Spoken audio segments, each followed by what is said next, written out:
Time పడితే ఎవరికన్నా అని ఒక అబ్బాయి వచ్చినాడు. మా భార్యకు పడుతుంటే అది అప్పుడప్పుడే అని పిలుచుకుందా అన్నాడు. పిలుచుకుందంటే అబ్బాయి తీసుకొచ్చాడు. చిన్న అమ్మాయి యవనస్తులు, ఇద్దరు యవనస్తులు, అబ్బాయి అమ్మాయి. కానీ అమ్మాయికి ఎందుకు దేయం పెట్టింది మరి. మొత్తం మీద అమ్మ నీకు అంటే కూర్చోమన్నాడు, చేతులు వెనక్కి పెట్టుకోమన్నాడు. వెనక్కి కట్టుకుంటే కట్టుకున్నది. ఆ తర్వాత కళ్ళు మూసుకోమన్నాడు. కళ్ళు మూసుకొని ఏమైనా కనపడుతుందా అన్నాడు. మీరు మూసుకొని చెప్పండి అమ్మ ఏం కనపడుతుందో. కళ్ళు మూసుకొని ఏమన్నా కనపడుతుందంటే అమ్మ స్వామి ఏం కాంతా ఇలా ఏం కనపడ్డం బాగా చూడమంటాడు.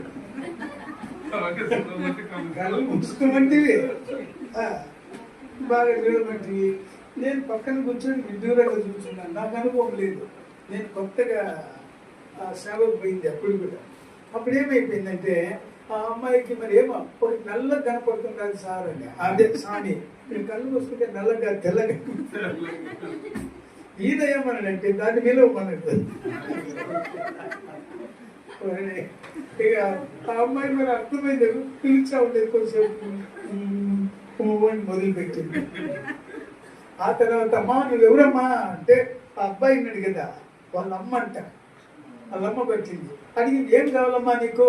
నాకు చికెన్ అదే నాటుకోడి మాంసం, అది నాటుకోడి మాంసం కావాలన్నది.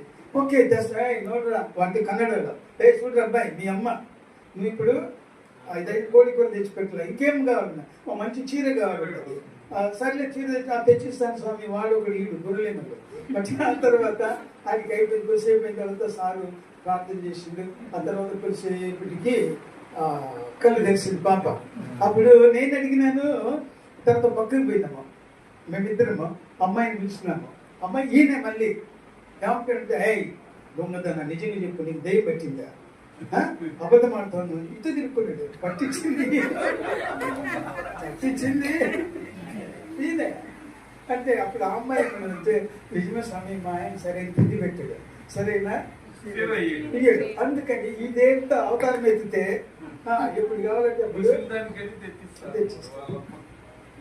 ఆ తర్వాత ఇదేంతవరకు బాగుంది. నేను అబ్బాయిని అడిగినాను మాస్టర్ గారిని, ఏమండి ఇంతవరకు బాగానే ఉంది కానీ అమ్మాయిని చేతులు ఎందుకు ఎరికి కట్టించినావు. కట్టమన్నారు కదా మొదట్లోనే. అంటే అమ్మాయి ఒక్కరి మీద పడి గుర్తు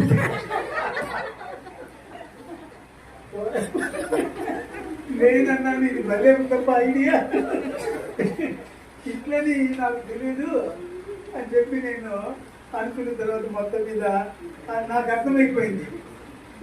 వీళ్ళే పట్టించారు. వీళ్ళు అంటే మీకు జోక్ కింద చెప్తున్నానండి.